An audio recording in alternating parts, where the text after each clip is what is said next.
Vítajte pri ďalšej časti podcastu, v ktorom sa budeme venovať veľkosti technickej miestnosti pre inštaláciu zariadení. Tento podcast vám prináša Centrum kúrenia Baník & Syn. Ja sa volám Fero Baník a pracujem v tejto firme ako syn.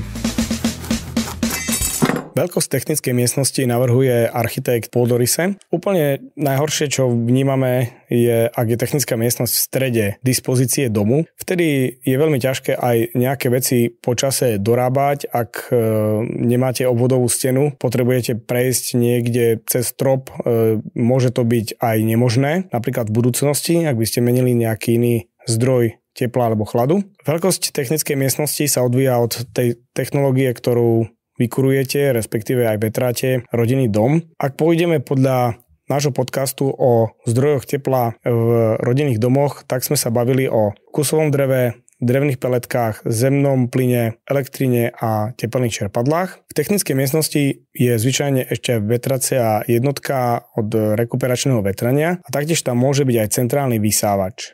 S technickou miestnosťou pre technológiu kusového dreva a drevných peliet nemôžete rátať, že to bude miestnosť, v ktorej by napríklad mohla byť aj práčka, pretože sú to špinavé prevádzky. Veľkosť miestnosti pre kotol na kusové drevo treba rátať, že nejaký priestor zhruba 1,5 x 1,5 metra potrebujete pre samotný kotol na drevo. Je to dôležité z toho pohľadu, že sa k nemu musíte zostať aj zo zadnej strany, aby ste vyčistili výmeník.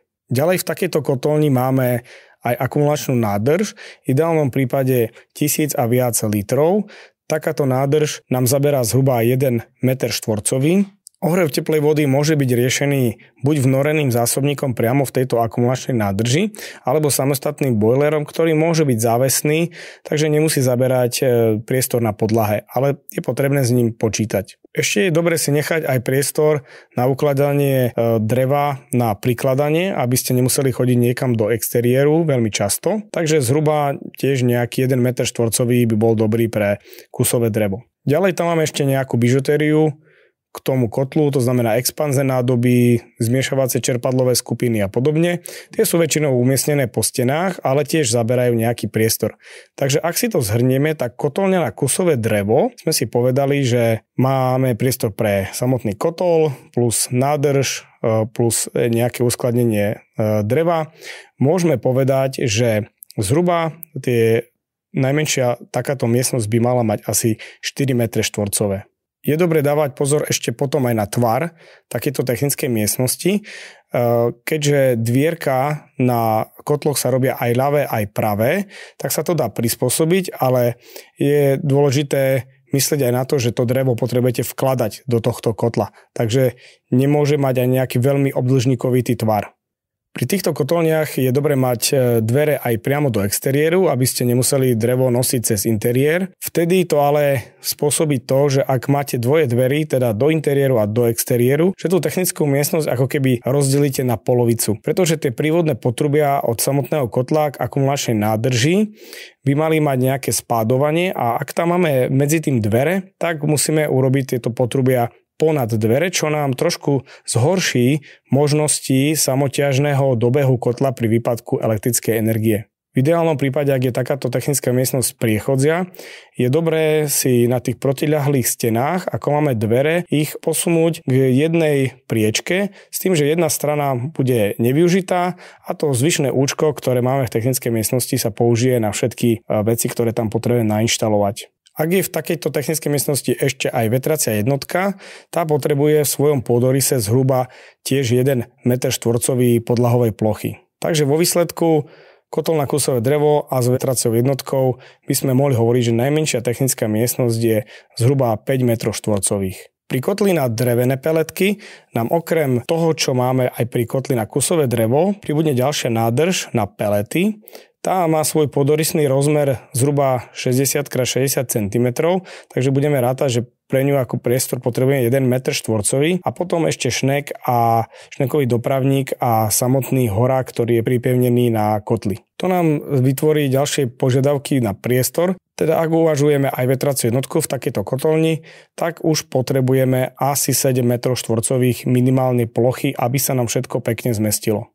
Umiestnenie nádrže na peletky a šnekového dopravníka je dobre si nakresliť do pôdorysu ešte pred tým, ako sa vymurujú priečky. Niekedy aj posunutie o nejakých 20 cm a zväčšenie alebo zmenenie tvaru technickej miestnosti tomu môže pomôcť. Ak to teda nemáte vymurované, tak je dobre sa spýtať firmy, ktorá to bude inštalovať, či si to vedia rozkresliť a či im to sedí. Treťou možnosťou vykurovania je zemný plyn. Zemný plyn, alebo teda kotol na zemný plyn a zásobník teplej vody si vyžadujú veľmi minimálny priestor. V klasickej zostave závesného plynového kotla a nejakého 100 alebo 120 litrového stojaceho zásobníka na zemi potrebujete naozaj maličký priestor. Šírka kotla je nejakých 45 cm, takže uvažujme, že potrebujeme asi priestor aj s bižutériou okolo kotla, možno 1 m štvorcový. Ak je dostatočne vysoko sopuch na komíne, tak ten zásobník sa dá umiestniť pod kotol, takže naozaj 1 m štvorcový v tej technickej miestnosti stačí pre kotol na zemný plyn. Ak tam máme vetraciu jednotku, tak to nám zaberie 2 m štvorcové. Je to naozaj malá plocha, takže takáto kotolňa s kotlom na zemný plyn sa môže využívať aj ako pračovňa, prípadne nejaký sklad. Pri priamo elektrickom vykurovaní prakticky technickú miestnosť potrebujete len na zásobníkový ohrievač vody, teda nejaký elektrický boiler, v ktorom budete hriať teplú vodu, ktorý môže byť závesný, to znamená priestor zhruba 60x60 cm vám stačí a ešte aj pod ním môže byť niečo umiestnené. Ak by ste tam dali ešte aj vetraciu jednotku, tak zase môžeme hovoriť o nejakých 2 m štvorcových a takáto kotolňa, alebo teda technická miestnosť je čistá, takže to viete využívať ako sklad. Pri tepelných čerpadlách môžeme mať technickú miestnosť buď s tepelným čerpadlom zemvoda, takže vtedy je celý stroj aj s kompresorom umiestnený v technickej miestnosti. Tento pôdorys potrebuje zhruba 1 m štvorcový a potom k nemu ide akumulačný zásobník teplej vody, ktorý musí byť trošku väčší, keďže potrebujeme dostatočnú odozdávaciu plochu pre to tepelné čerpadlo, takže zvyčajne je to 300 litrová nádrž na teplú vodu a ak je to tepelné čerpadlo s neinverterovým kompresorom, tak ešte jedna nádrž je na samotnú vykurovaciu vodu. Čiže takáto technická miestnosť, priestor technickej miestnosti s tepelným čerpadlom zem voda si vyžaduje zhruba tie 3 m štvorcové pre technológiu. S vetracou jednotkou môžeme potom uvažovať 4 m štvorcové. Pri tejto verzii tepelného čerpadla treba ale uvažovať s tým, že samotný kompresor je v interiéri, takže môžete počuť také jemné cvrlikanie, ak by tam bola priečka priamo so spálňou. Pri veľmi častom používaní tepelného čerpadla vzduch, voda. Tá vnútorná jednotka v tom základnom vyhotovení je závesná, má rozmer zhruba závesného plynového kotla, ale nádrž teplej vody musí byť minimálne 300 litrová na to, aby sme mali dostatočnú plochu odozdávaciu pre to teplné čerpadlo, takže musíme uvažovať asi nejaké 2 m štvorcové pre vnútornú jednotku a zásobník. Ak je tam priestorový problém, tak existujú aj teplné čerpadlá vo vyhotovení takom chladničkovom, takže tam je šírka 60 cm a hĺbka je zhruba takisto 60 cm, čiže pôdorysne sa to dá vybaviť na veľmi malom priestore. Základná verzia vetracích jednotiek, o ktorých si povieme o rekuperácii a vetraní s rekuperáciou si budeme hovoriť v samostatnom podcaste. Základná rekuperačná jednotka je závesná, môže byť aj vo vyhotovení na strop. Zvyčajne, ak sa dá, tak je lepšia verzia na stenu. Pôdorysne zaberá asi 1 m štvorcový aj s tým servisným priestorom na výmenu filtrov, aby ste vedeli otvoriť dvierka. Potom existujú aj vetracie jednotky s cirkulačným kanálom, respektíve vetracie jednotky pre bazény. Tieto sú trošku väčšie, stoja na zemi, nie sú závesné, ale zaberajú takisto asi zhruba ten 1 m štvorcový plus servisný priestor pre dvierka. Tie rozdiely medzi štandardnou a tou s cirkulačným kanálom si povieme v samostatnom podcaste. V technickej miestnosti ešte môžeme mať umiestnený centrálny vysávač, ak je to vhodné teda. Pretože tento vysávač potrebujete vynášať z neho jeho kôž a je lepšie, ak napríklad by ste mali prechádzať interiérom domu, umiestniť centrálny vysávač potom niekam do garáže, kde len otvoríte bránu sekčnú a vyjdete s tým košom priamo vonku. Ale ak priestor inak nepustí, tak aj tento centrálny vysávač sa umiestňuje do technickej miestnosti a potrebuje zhruba 50 x 50 cm podlahovej plochy technickej miestnosti. Veľmi často v technickej miestnosti máme aj rozvádzač pre elektroinštaláciu domu. Ak je to nejaký štandardná elektroinštalácia, tak to môže byť aj zapustený rozvádzač v stene, alebo pri inteligentných elektroinštaláciách tento rozvádzač zvykne byť už aj trošku väčší, čiže môže to byť aj skriňa, ktorá bude samostatne stojaca na podlahe. Takže potom vám váš firma alebo technik, elektrikár, ktorému dáte robiť elektroinštaláciu, takisto odpovie, že aké sú jeho požiadavky.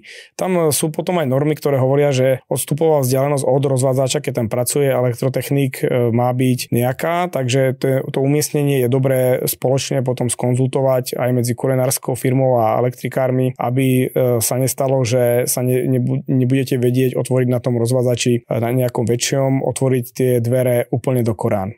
Môže sa v technickej miestnosti nachádzať ešte aj nejaká bižutéria, alebo teda nejaké filtre, ventily od napríklad prívodu mestskej vody obecnej, alebo takisto aj buď nádržka, alebo filtre od studne, alebo teda ovládanie čerpadla studne. To je lepšie, ak je na to dobrý priestor a dá sa to poväčšinou umiestniť, alebo teda namontovať na stenu a je to celé prehľadné a máte k tomu prístup pri výmene filtrov. Takže v bežnom rodinnom dome, ak máme technickú miestnosť 2x2 metre a nechceme tam nainštalovať kotol na drevené peletky, tak je to vyhovujúca technická miestnosť ako svojimi rozmermi. V tomto podcaste sme si zhrnuli požiadavky na veľkosť technickej miestnosti z pohľadu zdrojov tepla, vetracích rekuperačných jednotiek, centrálnych vysávačov a rôznych ďalších vecí, ktoré sa v takýchto technických miestnostiach nachádzajú. Ja sa na vás teším pri nasledujúcom podcaste.